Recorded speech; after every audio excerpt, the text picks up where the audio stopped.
2వ అధ్యాయం 27వ వచనం మనం చదువుకుందాం.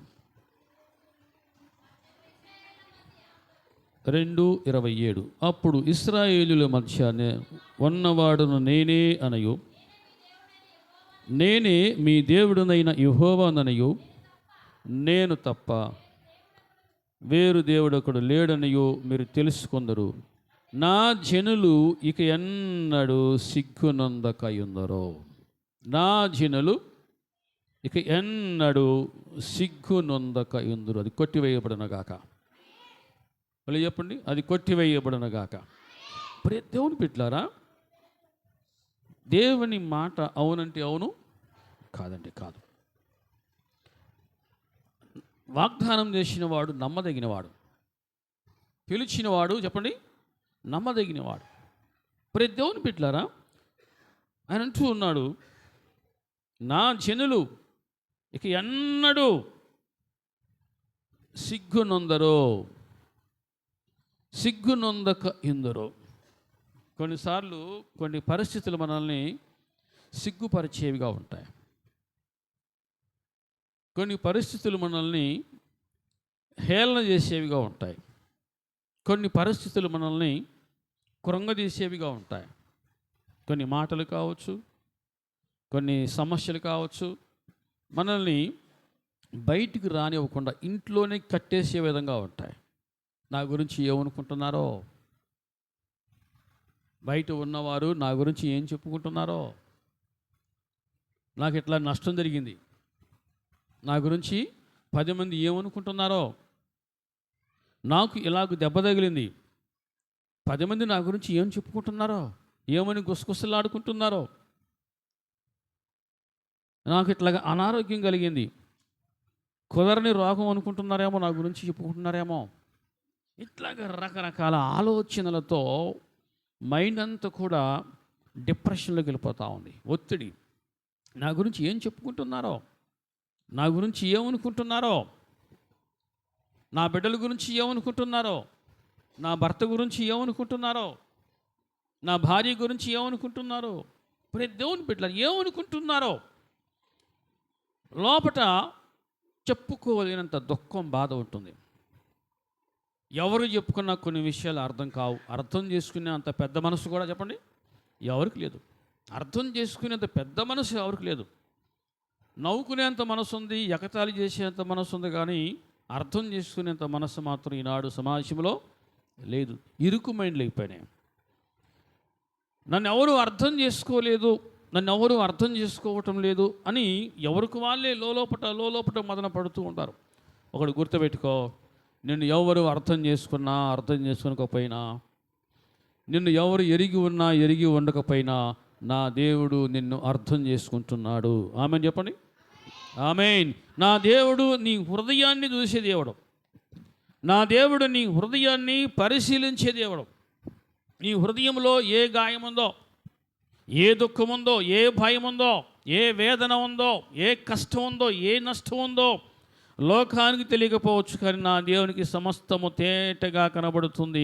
నా దేవుడు నిన్ను ప్రతి సమస్య నుంచి విడిపించునగాక. ఆమేన్. దేవుడిచ్చిన వాగ్దానము, నా జనులు ఇక ఎన్నడూ సిగ్గునొందకయుందరో. హల్లెలూయా. అరే, వీళ్ళు ప్రార్థనకి వెళ్తున్నారుగా, ప్రార్థనకి వెళ్ళినా కానీ వీళ్ళకేంటి ఈ బాధలు వస్తున్నాయి ఏంటి? వీళ్ళు ప్రార్థన చేసేవాళ్ళేగా, అయినా సరే ఎందుకు వస్తున్నాయి వీళ్ళకి కష్టాలు? ఇలా అనుకుంటున్నారేమో నా గురించి, ఇలా నా గురించి చెప్పుకుంటున్నారేమో.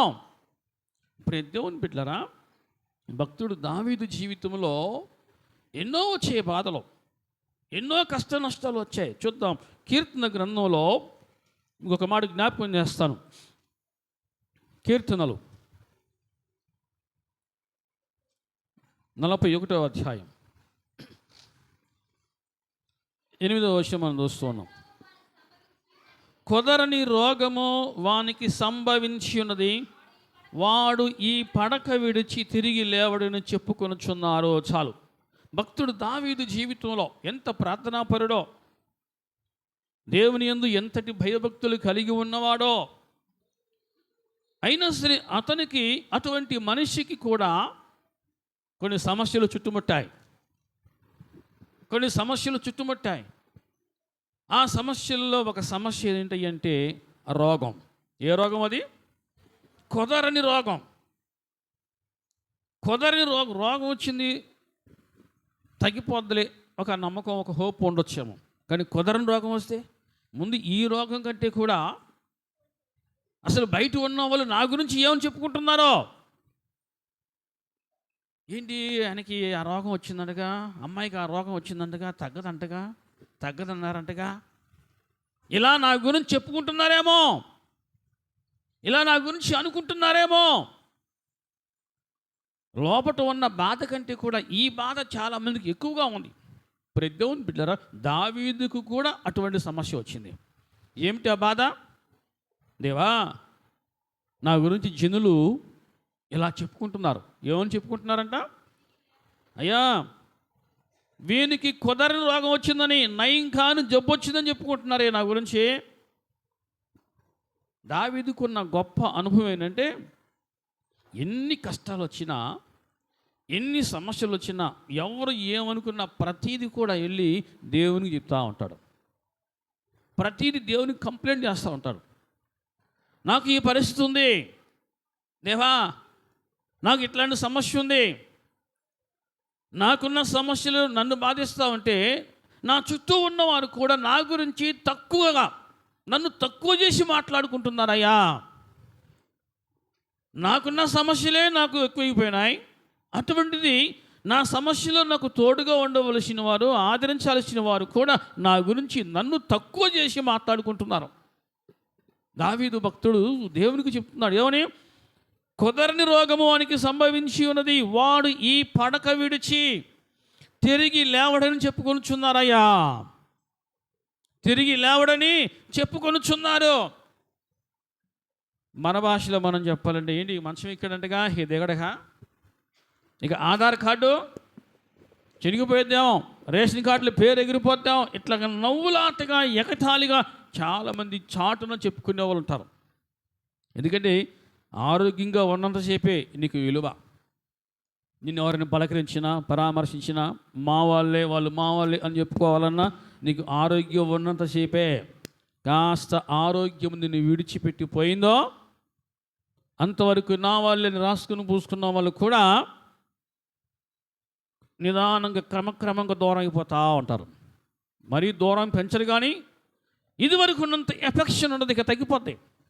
ఎందుకంటే మనిషి ఇదివరకు మనిషి కాదు, ఇదివరకు కుటుంబం కాదు, అయిపోయింది, కుటుంబం పని అయిపోయింది. కాబట్టి ఇక ఆ కుటుంబంతో మనకేంటి పని అని అనుకునేవాళ్ళు. ఆ విధంగా రోగము వచ్చింది అని తెలియగానే ఆదరించాల్సిన వాళ్ళు, ధైర్యం చెప్పాల్సిన వాళ్ళు, బలపరచాల్సిన వాళ్ళు, నేనున్నాను అని వారికి ఒక భరోసా ఇవ్వవలసిన వాళ్ళు కూడా పక్కకి వెళ్ళి, ఇదిగో ఇలాగ వచ్చిందంటగా, ఇలాగ అయిందంటగా, ఇలా జరుగుతుందంటగా, ఇలాగ చెప్పుకుంటూ ఉన్నారు దేవా నా గురించి. భక్తుడు దావీదు ఏమంటున్నాడు? దేవా, వాడు ఈ పడక విడిచి తిరిగి లేవడని చెప్పుకొనుచున్నారయ్యా. భక్తులకు కూడా ఇటువంటి సమస్యలు వస్తాయా? భక్తులకు కూడా ఇటువంటి సమస్యలు వస్తాయా? చాలామందికి వచ్చే ప్రశ్న ఇది. దేవుని బిడ్డలారా, భక్తులకు సమస్యలు వచ్చినా ప్రతి సమస్య నుంచి 34వ కీర్తన మనం చూస్తున్నాం. 34వ కీర్తనలో దేవుని బిడ్డలారా 4వ వచనంలో, నేను ఇటువంటి సమస్యలు వచ్చినప్పుడు, కష్టాలు వచ్చినప్పుడు, బాధలు, వ్యాధులు, రోగములు, నయము కాని జబ్బులు వచ్చినప్పుడు యెహోవా యొద్ద ప్రార్థన చేయగా ఆయన నాకు ఉత్తరం ఇచ్చి, నాకు కలిగిన భయములన్నిటిలో నుండి ఆయన నన్ను తప్పించెను. నాకు కలిగిన భయములన్నిటిలో నుండి ఆయన నన్ను తప్పించెను. భక్తుడు దావీదు చేసిన ప్రార్థన ఇది. దేవుని బిడ్డలారా, భయము కాదు అతనికి వచ్చింది, ఏంటంట? భయములో, నాకు కలిగిన భయములన్నిటిలో నుండి, ఒక భయం కాదు, ఒకదాని తర్వాత ఒకటి వస్తూ ఉంటే చెప్పండి, నిద్ర పట్టిద్దా? భయంగా ఉన్న మనిషికి నిద్ర వస్తుందా? అంతవరకు ఎంత టయానికి, సమయానికి తిని చక్కగా నిద్రపోయే మనిషికి ఒక్కసారి ఆ మనిషికి ఆ నిద్ర దూరమైతే ఎలా ఉంటుంది? సంతోషంగా కుటుంబంతో కలిసి గడిపి ఆ మనిషికి ఒక్కసారి ఆలోచన చేస్తే ఆ మనిషికి భయం లోపల ఎక్కువైతే ఎలా ఉంటుంది? ప్రియ దేవుని బిడ్డలారా, భయము నిద్ర లేకుండా చేస్తూ ఉంది, కుటుంబానికి నెమ్మది లేకుండా చేస్తూ ఉంటుంది, కుటుంబానికి సమాధానం లేకుండా చేస్తూ ఉంటుంది, నిద్ర పట్టదో. ప్రియ దేవుని బిడ్డలారా, ఇక్కడ భక్తుడు దావీదు, నాకు కలిగిన భయములన్నిటిలో నుండి ఆయన నన్ను తప్పించెను. దేవుని నామానికి మహిమ కలుగునుగాక. ఆమేన్. నాకు కలిగిన భయములన్నిటిలో నుంచి నన్ను తప్పించే దేవుడు నాకున్నాడు అని ఈరోజు నీవు నీ పూర్ణ హృదయముతో విశ్వసించి ధైర్యంగా ఉండు. నిన్ను వెంబడిస్తున్న ప్రతి భయం యేసు నామములో కొట్టివేయబడునుగాక. ఆమేన్. కొట్టివేయబడునుగాక. ప్రతి భయం నుంచి నీకు విడుదల వచ్చునుగాక. ప్రియ దేవుని బిడ్డలారా, భయము సింహం కంటే కూడా ఇది చాలా భయంకరంగా ఉంటుంది. ఏది? భయము. సింహం కంటికి కనపడదు, అయినా సరే దాని గురించి వింటే కొద్దిగా భయం. కానీ ఈ భయమే కంటికి కనిపిస్తే ప్రియ దేవుని బిడ్డలారా చాలా చాలా టెన్షన్. తిండి తినబుద్ధి కావట్లేదు, ఆకలి అనిపించట్లా, ఆకలి చచ్చిపోయింది, నిద్ర చచ్చిపోయింది, మనసు కూర్చొనివ్వట్లా, పడుకోనివ్వట్లా, తిననివ్వట్లేదు, ఎవరితో మాట్లాడనివ్వట్లేదు, ఏం చేయాలో అర్థం కావట్లేదు, నాకేమీ తోచట్లేదయ్యా. అదే పరిస్థితి, భయము. అలా అనుకునే వాళ్ళు చాలామంది ఉన్నారు. ప్రియ దేవుని బిడ్డలారా, ఈరోజు నా దేవుడు ఇచ్చిన వాగ్దానం, నా జనులకి ఎన్నడో సిగ్గు నొందకయుందరో. ఆమేన్. నా జనులో ఇక్కడ చాలా స్పష్టంగా ఉన్నమాట. నా జనులో చెప్పండి. ఇక్కడ మనం అందరం ఎవరి ప్రజలు? దేవుని ప్రజలమేనా?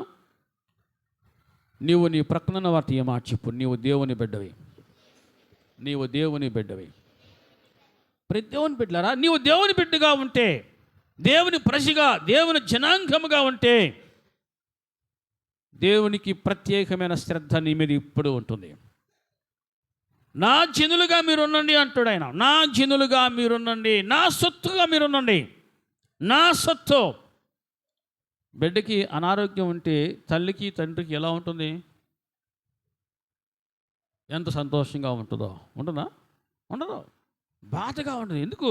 అయ్యో నా బిడ్డ నిన్నటి వరకు చాలా హుషారుగా తిరుగుతూ ఉన్న బిడ్డ, ఆడుకుంటున్న బిడ్డ సడన్గా ఎట్లాగైందేంటి అని ఒక టెన్షన్, ఒక భయము, చాలా బాధగా ఉంటుంది. నీకు అంత బాధగా ఉంటే నిన్ను పుట్టించిన దేవునికి కదా ఇంకెంత బాధగా ఉంటుందో. తండ్రి కంటే కూడా ఆయన ప్రేమ ఎంతో గొప్పది, తల్లి కంటే కూడా ఆయన ప్రేమ ఎంతో గొప్పది. తల్లి ప్రేమ సరిపోదు, తండ్రి ప్రేమ సరిపోదు, ఆయన ప్రేమ ముందు ఏ ప్రేమ నిలబడదు. అంత గొప్ప దేవుడు మనకు దొరికాడు. దేవుని నామానికి మహిమ కలుగునుగాక. నా జనులు ఇక ఎన్నడూ సిగ్గు నొందకయుందరో, సిగ్గు నొందకయుందరుగాక. ఆమేన్ చెప్పండి గట్టిగా. ఆమేన్. ప్రియ దేవుని బిడ్డలారా, భక్తుడు దావీదు జీవితంలో ఎన్నో కఠినమైన శ్రమలు గుండా వెళ్ళాడు. కఠినమైన శ్రమలు. నన్ను చూసి నవ్వుకుంటున్నారయ్యా, నన్ను చూసి ఓరడించాల్సిన వాళ్ళు, ఆదరించాల్సిన వాళ్ళు నన్ను చూసి ఇప్పుడు నవ్వుకుంటూ ఉన్నారు,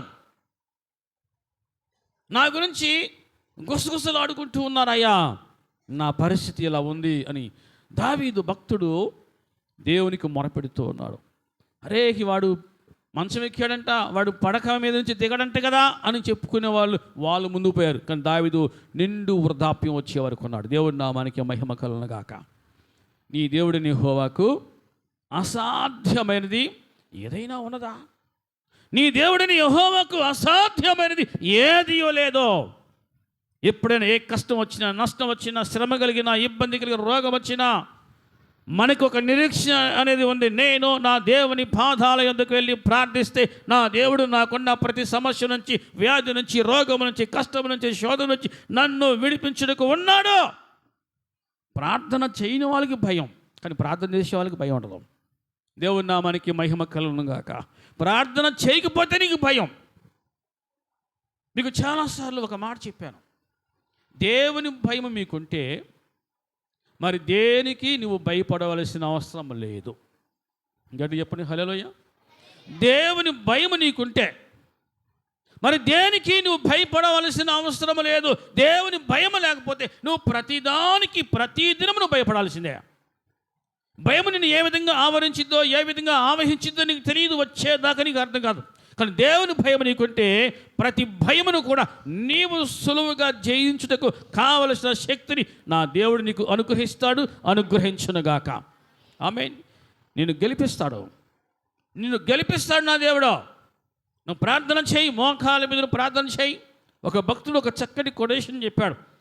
నీ మోకాళ్ళు నేలను తాకితే నీ చెవులు, నీ నోరు, నీ మోకాళ్ళు పనిచేస్తావంటే దేవుని చెవులు ఒక్కసారిగా నీ వైపు అలా వాలిపోతాయంట. ఇంకొక భక్తుడు అన్నాడు, నువ్వు గనక పెనుగులాటతో కూడిన ప్రార్థన చేస్తే పెను తుఫానైనా ఆగిపోతే. ఎప్పుడట? పెనుగులాటతో కూడిన ప్రార్థన చేయి. భక్తుడు యాకోబు ప్రార్థన చేశాడు. ఏమేమి ప్రార్థన చేశాడు? దేవా, నన్ను దీవించేంత వరకు నేను నిన్ను పోనివ్వను. రాత్రంతయో ఏం చేశాడు? పెనుగులాట. దేవుడు అంటున్నాడు, ఇక నీ పేరు యాకోబు అని అనబడదు, ఇశ్రాయేలుగా మారుస్తాడు. ఇశ్రాయేలు అర్థం ఏంటి? దేవునితో పోరాడువాడు, ప్రార్థనలో ఉండి పోరాడువాడు, అనుకునేది సాధించేవాడు.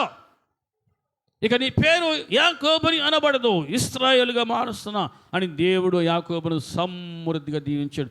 ఆ దేవుడే నిన్ను దీవించునుగాక. ఆ దేవుడే ఇచ్చిన వాగ్దానము, నా జనులు ఇక ఎన్నడూ సిగ్గు నొందకయుందరో. నా జనులుగా ఉండండి, నా ప్రజలుగా ఉండండి. నా జనులుగా ఉంటే నేను మీకు దేవునిగా ఉంటా. నాకు కుమారులుగా, నాకు కుమార్తెలుగా ఉంటే నేను మీకు తండ్రిగా ఉంటాను. వాగ్దానం ఇచ్చిన దేవుడు నమ్మదగిన వాడు. ప్రియ దేవుని బిడ్డలారా, మనము ఆయనకు ప్రియమైన బిడ్డలంగా ఉండాలి. ప్రియమైన కుమారులంగా, ప్రియమైన కుమార్తెలంగా మనం ఉంటే ఖచ్చితంగా ఆయన మనకు తండ్రిగా ఉంటాడు, మనతో ఉంటాడు. మనల్ని ప్రతి విషయంలో కూడా ముందుండి నడిపించే దేవుడు ఆయన. స్తుతి పాత్రుడా, స్తోత్రార్హుడా, స్తుతులందుకో పూజార్హుడా. స్తుతి పాత్రుడా, స్తోత్రార్హుడా, స్తుతులందుకో పూజార్హుడా. ఆకాశమందు నీవు తప్ప నాకెవరున్నారు నా ప్రభో. ఆకాశమందు నీవు తప్ప నాకెవరున్నారు నా ప్రభో. స్తుతి పాత్రుడా, స్తోత్రార్హుడా, స్తుతులందుకో. స్తుతి పాత్రుడా, స్తోత్రార్హుడా, స్తుతులందుకో పూజార్హుడా. ప్రియ దేవుని బిడ్డలారా, నా జనులు ఇక ఎన్నడూ సిగ్గునందరు. కొంతమందికి రోగం వస్తే నా గురించి ఏమనుకుంటున్నారో అదొక బాధ. కొంతమందికి అప్పుల సమస్యలు ఉన్నాయి, అప్పుల బాధలు. అసలు అప్పు లేని మనిషి ఇప్పుడు కంటికి కనపడట్లా. రోగం లేని మనిషి లేడు, అప్పు లేని మనిషి కూడా కనపడతలా. కానీ అప్పులు మించిన అప్పులు అవుతున్నాయి. మించిన అప్పులు, ఒకదాన్ని పూడ్చుకోవడం కోసం మరొక అప్పు చేయటం, ఒకదాన్ని పూడ్చుకోవడం కోసం మరొక అప్పు చేయటం. ఇప్పుడు దేవుని బిడ్డలారా, నా గురించి ఏమనుకుంటున్నారు? ఈ అప్పుల బాధలో ఉండగా మళ్ళీ ఇదొక బాధ ఏంటి? నా గురించి ఏమనుకుంటున్నారు?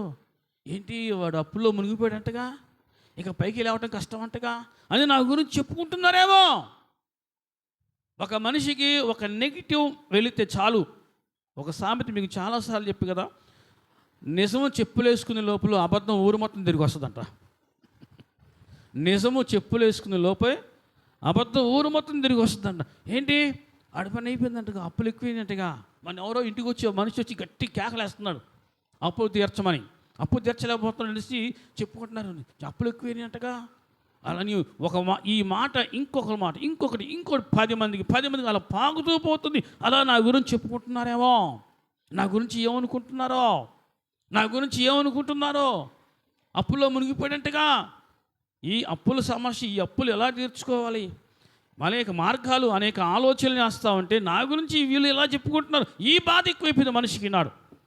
ప్రతి దేవుని బిడ్డరా, నా దేవుడు ఈరోజు మీకు ఇచ్చే వాగ్దానం, నా జనులకి ఎన్నడూ చెప్పండి సిగ్గునందరు. ద్వితీయోపదేశకాండంలో ఒక మాట మనం చూస్తున్నాం. ప్రియ దేవుని బిడ్డరా, ద్వితీయోపదేశకాండం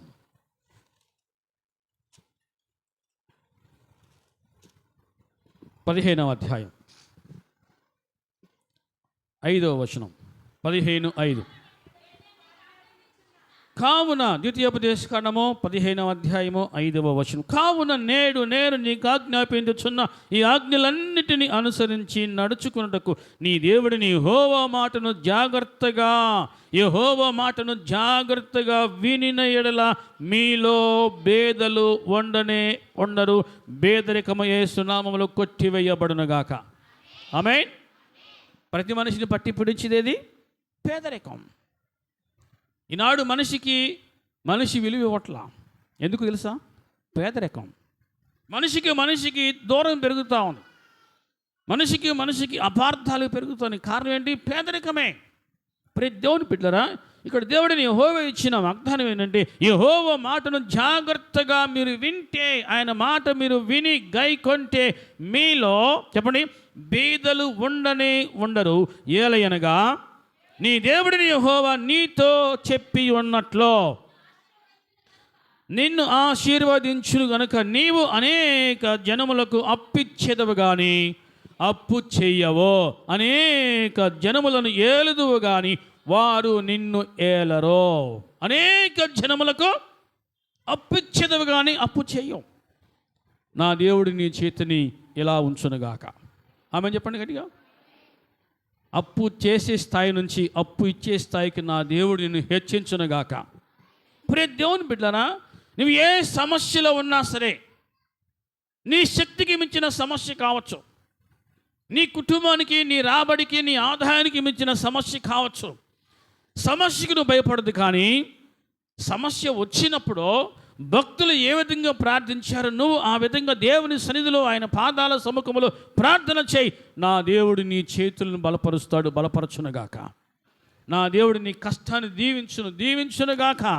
ప్రియ దేవుని బిడ్డలారా, మనం చూస్తున్నాం, నేను నీతో చెప్పి ఉన్నట్టు, నీ దేవుడిని యెహోవా నీతో చెప్పి ఉన్నట్లు నిన్ను ఆశీర్వదించును గనుక నీవు అనేక జనములకు అప్పు ఇచ్చేదవు కానీ అప్పు చెయ్యవు. చాలామందికి ఉన్న సమస్య, ఒక వేదన ఏంటంటే, ఇక నా బతుకంతా పోయిన పొడుగుతకి అప్పులు చేయటమేనా? నా బ్రతుకంతకి అప్పు చేసి బతకటమేనాక? ఈ అప్పు తీర్చుకోవడం కోసం ఇంకొక అప్పు చేయటమే నా బతుకంతా? ఈ బాధ ఉంటే ఇంకొక బాధ ఏంటి? అసలు నా గురించి వాళ్ళు ఏమనుకుంటున్నారో, అప్పిచ్చినోడు ఏమనుకుంటున్నాడో, నా గురించి ఎంతమంది చెబుతున్నాడో. ప్రియ దేవుని బిడ్డలారా, ఇటువంటి వేదనలు కంటికి కనబడట్లా. మనిషికి బాధపడే మనిషి వేదన ఎవరికి కనబడట్లా. అలా లోపట హృదయము కృంగిపోతూ ఉంది, కృషించిపోతూ ఉంది. ఆరోగ్యం కూడా దెబ్బతింటా ఉంది. మానసికంగా విచారముతో, దిగులుతో, చింతతో జీవించడమే జీవితం అంతా అయిపోతూ ఉంది, గడిచిపోతూ ఉంది. ఇక నా బ్రతకంతా అప్పు చేయటమేనా అనే ఆలోచన నుంచి నా దేవుడు నిన్ను అప్పు ఇచ్చే స్థాయికి హెచ్చించునుగాక. ఆమేన్ చెప్పండి. ఆమేన్. ప్రియ దేవుని బిడ్డలారా, మీ దేవుడిని యెహోవా నీతో చెప్పి ఉన్నట్లు ఏమన్నాడు? నిన్ను ఆశీర్వదించును గనుక నీవు అనేక జనములకు అప్పు ఇచ్చేదవు కానీ అప్పు చెయ్యవు. ఆ స్థాయికి నా దేవుడిని హెచ్చించినట్లుగా నువ్వేం చేయాలి? ప్రార్థన చేయి. అంత మాత్రం ఇక్కడ ఉంది, నేడు నేను నీకు ఆజ్ఞాపించుచున్న ఈ ఆజ్ఞలన్నిటినీ అనుసరించి నడుచుకొనుము. నా మాట విను, నేను నిన్ను ఆశీర్వదిస్తా అంటున్నాడు దేవుడు. అంతే. ఆయన మాట వింటే, ఆయన మాటకు లోబడితే, ఆయన మాట కట్టుబడితే ఖచ్చితంగా ఆయన మాట ఇచ్చిన ప్రకారముగా మనల్ని ఆశీర్వదిస్తాడు. ఆశీర్వదించబడునుగాక. ఆమె చెప్పండి. మన కుటుంబాలు దీవించబడునుగాక, పొలంలో ఉన్న పైర్లు దీవించబడునుగాక, ఇచ్చిన వాహనాలు దీవించబడునుగాక, పొలంలో ఉన్న పైర్లు దీవించబడునుగాక, పాడి పశువులు దీవించబడునుగాక, బిడ్డల చదువులు దీవించబడునుగాక. ప్రియ దేవుని బిడ్డలారా, ప్రతి దాని మీద దేవుని ఆశీర్వాదం ఉంటే ఖచ్చితంగా నువ్వు అప్పు ఇచ్చే స్థాయికి నువ్వు వచ్చుదువుగాక. ఎగబాకాలే. అందుకు దేవుని సహాయం నీకుంటుంది. చేతకాని వాళ్ళగా ఉండద్దా. దేవుని దగ్గర అడుగు, దేవా నా పరిస్థితి ఇలా ఉంది, నన్ను ఏం చేయమంటావు, నాకు మార్గం చూపించు, నాకు దారి చూపించు, మార్గాలు సరళం చేయి. You can ask. నువ్వు దేవుని అడిగితే దేవుడు ప్రతి మార్గాన్ని సరళము చేస్తాడు. ప్రతి ద్వారము తెరవబడునుగాక. ఆకాశ ద్వారములు తెరవబడునగాక. ప్రియ దేవుని బిడ్డలారా, మాట ఇచ్చినవాడు చెప్పండి నమ్మదగినవాడు. నమ్ముట నీ వల్ల అయితే నమ్మువానికి సమస్తము సాధ్యమే. కొన్నిసార్లు అప్పు చేద్దామన్న అప్పు ఇచ్చేవాళ్ళు కూడా కనపట్లా. అయ్యా ఇంతకీ అప్పు చేయడం తప్ప? అప్పు చేయడం తప్ప? అప్పు చేయడం తప్పు కాదు. కొన్ని సమయాల్లో కొన్ని సమస్యలు కొన్ని పరిస్థితులు వచ్చినప్పుడు అప్పు చేయవలసిన పరిస్థితి వస్తుంది, కానీ అప్పు తీర్చే శక్తి దేవునికి అనుగ్రహించినట్లుగా నువ్వు ప్రార్థన చేయాలి. నువ్వు ప్రార్థన చేయి. ప్రియ దేవుని బిడ్డలారా, దేవుడు నిన్ను అప్పు తీసుకునే స్థితి నుంచి అప్పు ఇచ్చే స్థాయికి నిన్ను హెచ్చిస్తాడు. దేవుని నామానికి మహిమ కలుగునుగాక. నా జనులకి ఎన్నడూ సిగ్గునొందక ఇందరం. ఒకనాడు ఏమీ లేదు అనుకున్న నా స్థితిలో ఈనాడు నాకు సమృద్ధిగా ఉంది అని అనుకునే రోజులు మన జీవితంలోకి వచ్చునుగాక. ఆమె చెప్పండి. సామెతల గ్రంథంలో ప్రియ దేవుని బిడ్డలారా, సామెతల గ్రంథంలో ఒక మాట, చక్కటి మాట మనం చూస్తూ ఉన్నాం. దేవుడు ఇచ్చిన వాగ్దానము అది ఎప్పటికైనా మన జీవితం నెరవేరుతుందని విశ్వాసంతో నిరీక్షణతో మనం ఉందాం. 23వ అధ్యాయం 18వ వచనం. నిశ్చయముగా ముందుగతి రానే వచ్చును, నీ ఆశ భంగము కానేరదు. నిశ్చయముగా ముందుగతి రానే వచ్చును. ఇంగ్లీష్ బైబిల్లో ఉంది, ఖచ్చితంగా నీకు మంచి రోజులు వస్తాయి, నీ ఆశ భంగము కాదు. నీకు మంచి రోజులు వస్తాయి. మంచి రోజుల కోసం మనం అందరం ఎదురు చూస్తున్నాం. మన జీవితాలకి వచ్చునుగాక, మనం చూచుదుముగాక. మరి దేవుని బిడ్డలారా, నా జనులకి ఎన్నటికీ సిగ్గునొందరు అని మాట ఇచ్చిన దేవుడు ఖచ్చితంగా అది మన జీవితంలో నెరవేరుస్తాడు. మనం చూస్తున్నాం, ముందుగతి అంటే మంచి రోజులు నిశ్చయముగా నీకు వస్తాయి. నాకు రావు, ఇక నా పని అయిపోయింది, నేను గోతిలో పడ్డా, ఇక నేను మంచి రోజులు చూడను, ఇక వెలుగు చూడను, నేను తల ఎత్తుకోలేను. ఈ ఆలోచన నుంచి నా దేవుడిని త్వరగా బయటికి రప్పించునుగాక. బయటికి రా, ఇక నా వల్ల కాదు, నేను ఎట్లాగే ఉండిపోయా, నేను సతిలో పడ్డా, గోతిలో పడ్డా, లోయలో పడ్డాను, ఇక పైకి రాలేను. ఎప్పుడు ఇటువంటి ఆలోచనలు నీకొద్దు. ఎంత పరిస్థితి నీకున్నా ప్రతి పరిస్థితిని కూడా దేవుడు చక్క పెట్టగలడు. హల్లెలూయా. సమస్య కంటే కూడా మనము నమ్మిన దేవుడు గొప్పవాడు. అందుకే భక్తుడు యోహాను అంటాడు, ఏమంటాడు? చిన్న పిల్లలారా, మీరు దేవుని సంబంధంలో లోకములో ఉన్నవానికంటే మీలో ఉన్నవాడు గొప్పవాడు. మీలో ఉన్నవాడు గొప్పవాడు. సమస్య కంటే గొప్పవాడు ఆయన. హల్లెలూయా. సమస్య కంటే గొప్పవాడు. నీకు ఎటువంటి సమస్య ఉన్నా ఆ సమస్య నుంచి నా దేవుడు నిన్ను విడిపించుటకు సమర్థుడు, నమ్మదగినవాడు ఆయన. బిడ్డలు ఏడ్చినప్పుడు ఏదైనా అడుగుతారు, నువ్వు లేదంటావు, మళ్ళీ ఏడుస్తారు. ఏడు పాపరు. ఏం చేస్తావు? దెబ్బ కొడతావు, ఇస్తావా? వాళ్ళ సంతోషం కోసం, వాళ్ళ కళ్ళల్లో ఆనందం కోసం నువ్వు ఖచ్చితంగా వాళ్ళు అడిగింది ఇస్తావు. నువ్వు దేవుని పాదాల దగ్గర కన్నీరు కారిస్తే అది వరదాకా పోద్దా? నువ్వు దేవుని పాదాల దగ్గర కన్నీరు కారిస్తే అది వృధాగా పోదు. మనిషి దగ్గర కన్నీరు కార్చినా అది వృధాగా పోతుంది ఏమో, కానీ దేవుని పాదాల దగ్గర నువ్వు కన్నీరు కారిస్తే అది ఎప్పటికీ వృధాగా పోదు. ఆయన తన బుడ్డిలో దాన్ని దాచి ఉంచుతాడు. హల్లెలూయా. హిజ్కియా ప్రార్థన చేశాడు. ప్రవక్త వచ్చాడు. ఒక ప్రవక్త వచ్చి, హిజ్కియా ఒక మాట దేవుడిని చెప్పమన్నాడయ్యా. అవునా? ఏ మాట? నువ్వు చచ్చిపోతావు అంట, బతకవు. ఏమన్నాడు? నువ్వు చచ్చిపోతావు అని చెప్పమని దేవుడు. నీ ఇల్లు చక్కబెట్టుకో అని చెప్పాడు. నీ ఇల్లు చక్కబెట్టుకో అని చెప్పమన్నాడు. నువ్వు చచ్చిపోతావు, నువ్వు బ్రతకవో. అప్పటికి హిజ్కియాకి మరణకరమైన రోగం వచ్చింది. హిజ్కియా ఏం చేశాడు? ఆ మాట వినగానే గోడ తట్టు తన ముఖము తిప్పుకొని చిన్న పిల్లలాగా ఏడ్చాడంట. అయ్యా నన్ను కృపతో జ్ఞాపకం చేసుకో. చిన్న పిల్లలాగా ఏడ్చాడంట. మళ్ళీ దేవుడు అదే ప్రవక్తను పంపించాడు. హిజ్కియా, అయ్యా వచ్చారా? చెప్పండి అయ్యా. మళ్ళీ ఒక మాట దేవుడు చెప్పమన్నాడు. నేను ఏమని చెప్పమన్నాడు? అయ్యా, నీవు కన్నీళ్ళు విడుచుట నేను చూచా, నీ ప్రార్థనను ఆలకించి అంగీకరించి ఉన్నాను. హల్లెలూయా చెప్పండి. నీవు కన్నీళ్ళు విడుచుట నేను చెప్పండి చూచితిని. హల్లెలూయా.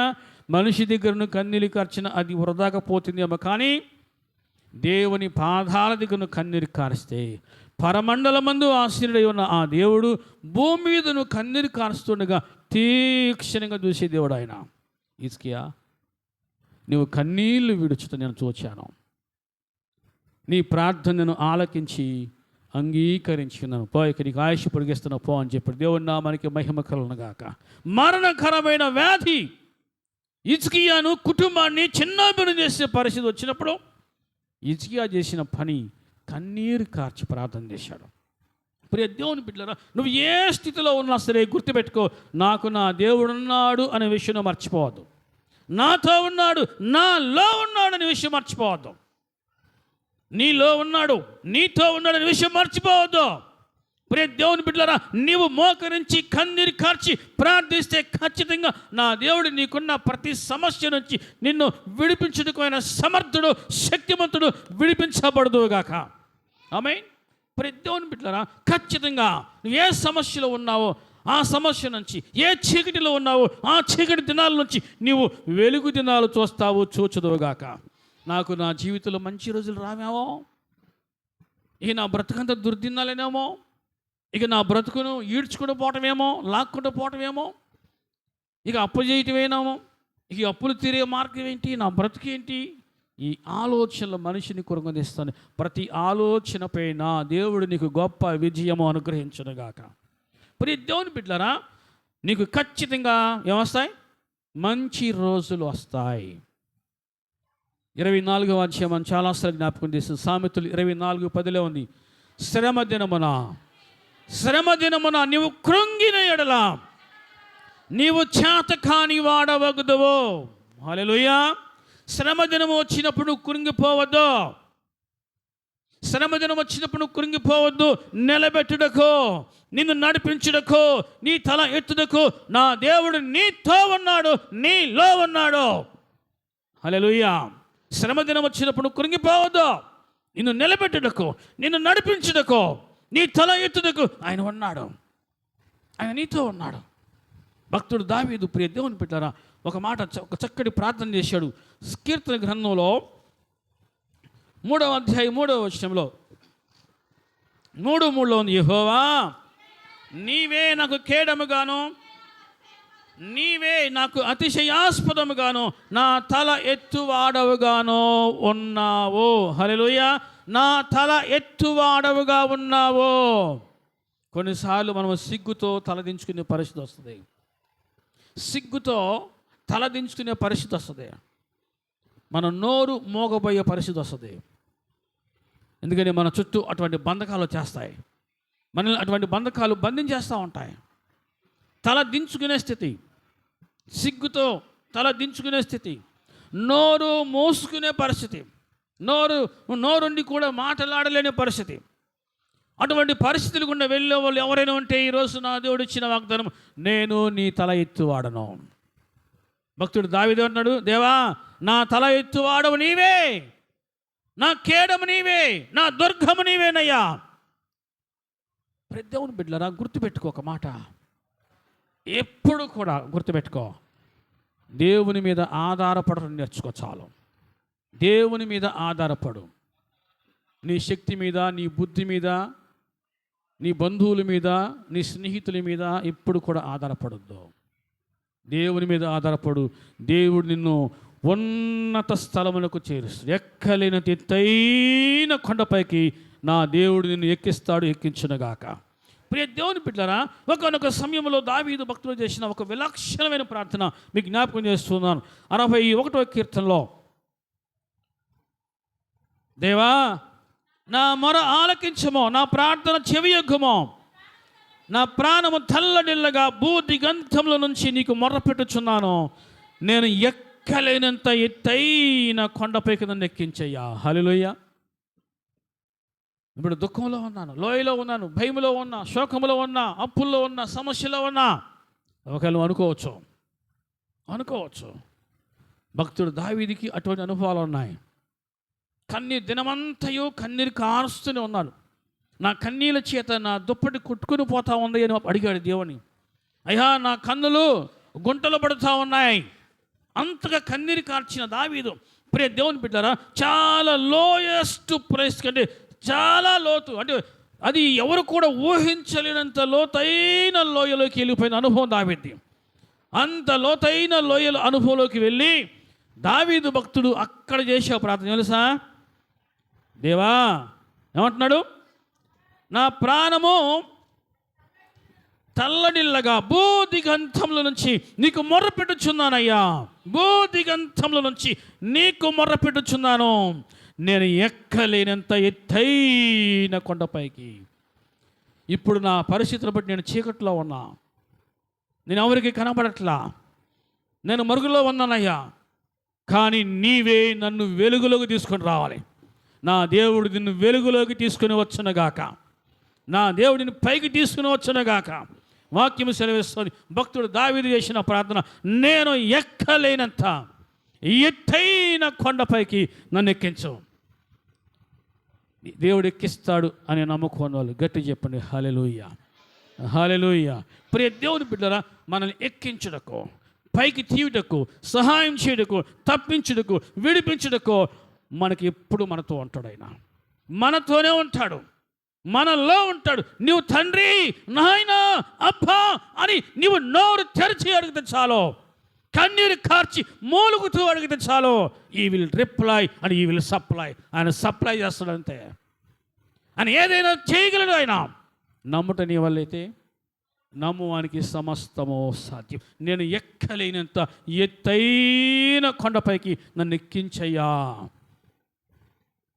ఆశకైనా ఒక మితం ఉండాలి అంటాం మనం కదా, అలా అంటాం. కానీ ఒక ఆశ మనకు ఎప్పుడు ఉండాలి. ఈరోజు ఏ కన్నులు మనల్ని చూసి ఎగతాళి చేశాయో, ఏ నోర్లు మన గురించి తప్పుగా చులకనగా మాట్లాడాయో, ఆ కన్నుల ముందు దేవుడు నిన్ను హెచ్చించునుగాక. ఎక్కడైతే నువ్వు అవమానించబడుతున్నావో నా దేవుడిని అక్కడే రెట్టింపు ఘనతనిచ్చి ఘనపరచునుగాక. ఆమేన్. ఘనపరిచే దేవుడు ఆయన, హెచ్చించే దేవుడు ఆయన. ప్రతి దేవుని బిడ్డరా, భక్తుడు దావీదు అడుగుతున్నాయా, ఈరోజు నా పరిస్థితి, నేను మరుగులో ఉన్నా, నేను చీకట్లో ఉన్నా, ఇప్పుడు నేను ఎవ్వరికి కనబడని స్థితిలో ఉన్నాను, నేను ఎవ్వరికి కనబడలేని స్థితిలో ఉన్నానయ్యా. కానీ నాకు మంచి రోజు వస్తుంది, ఎందుకంటే నీవే నాకు ఉన్నావు. ఖచ్చితంగా నన్ను వెలుగులోకి తీసుకొస్తావు, వెలుగులోకి తీసుకొస్తావు నన్ను. ఏ నోరైతే నా గురించి తక్కువ చేసి మాట్లాడిందో ఆ నోరు మూతపడినట్లుగా, ఏ కళ్ళైతే నన్ను చూసి నవ్వాయో ఆ కంటి ముందే నన్ను నీవు హెచ్చిస్తావయ్యా. నన్ను ఎక్కించు, నన్ను ఎక్కించయ్యా, పైకి ఎక్కించు. ఎక్కడి ఎత్తైన కొండపైకి నన్ను ఎక్కించు. దేవుడు దావీదుని ఎక్కించాడా లేదా? పైకి లేపాడా లేదా? 23వ కీర్తన 4వ వచనంలో, నేను గడాంధకారపు లోయలో సంచరించినను, ఏ అపాయమునకు నేను భయపడను. గడాంధకారపు లోయలోకి నేను సంచరించినను. కొన్నిసార్లు జీవితంలో ఇదొక అనుభవం. ఏ అనుభవం?